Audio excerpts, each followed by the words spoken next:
My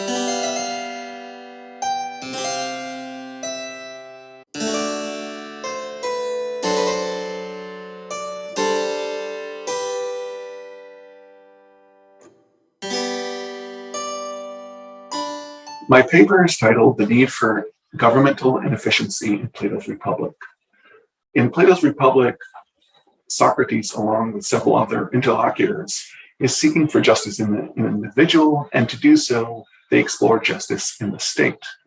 To this end, in Book 2 of the Republic, there's a particular moment where Socrates introduces what I think of as an economic model of the first city that develops in order to meet the needs of individuals through increased production, through specialization and division of labor. This city can provide basic necessities, whatever they are, but they are the necessities that people need. And Socrates views the city as a true and healthy city. However, one of Socrates' interlocutors, Glaucon, views this city as a city fit for pigs because it doesn't have such amenities as couches, embroideries, and delicacies. And in order to address Glaucon's request, Socrates introduces these into the city, and we move into what's known as the second city, which Socrates views as a feverish one. Now, there's a puzzle why Socrates was so quick to allow Glaucon to turn the city, to expand the city and turn it into a feverish city. Some scholars have argued that Socrates recognized that people have desires that go beyond mere necessities. And so any city will deteriorate because of these desires. But what this paper tries to do is to make it clear that desires, insofar as they go beyond necessities, are only one part of the equation.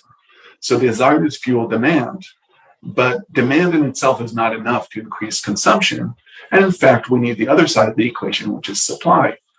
And I argue in the paper that supply does increase, is that the fact that there will be a surplus is a necessity of how Socrates structured the city, specifically because for Socrates, the production target is also the production floor.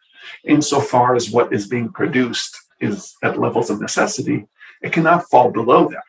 But Socrates also doesn't want in the city for people to consume beyond what are necessities, because he is worried that people will, that city will become inflamed, and that would, in Socrates' view, be a bad city.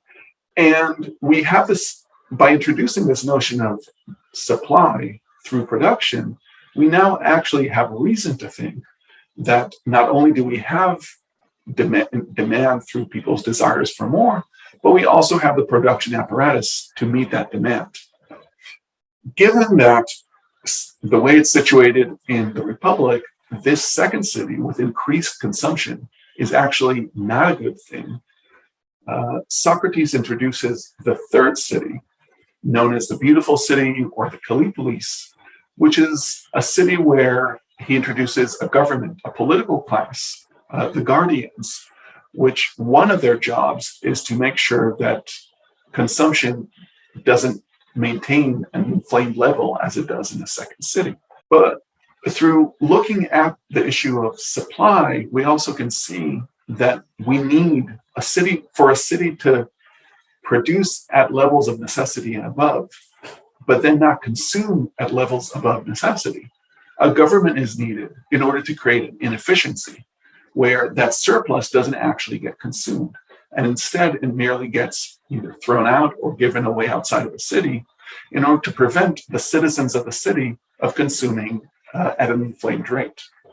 Now, what I like about this paper is that it is an attempt to use some tools of economics in order to explore an aspect of an issue in the history of philosophy that until now, as far as I can tell, has been ignored.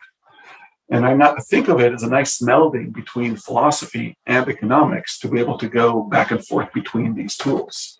And so I hope you enjoy reading this paper, and thank you very much.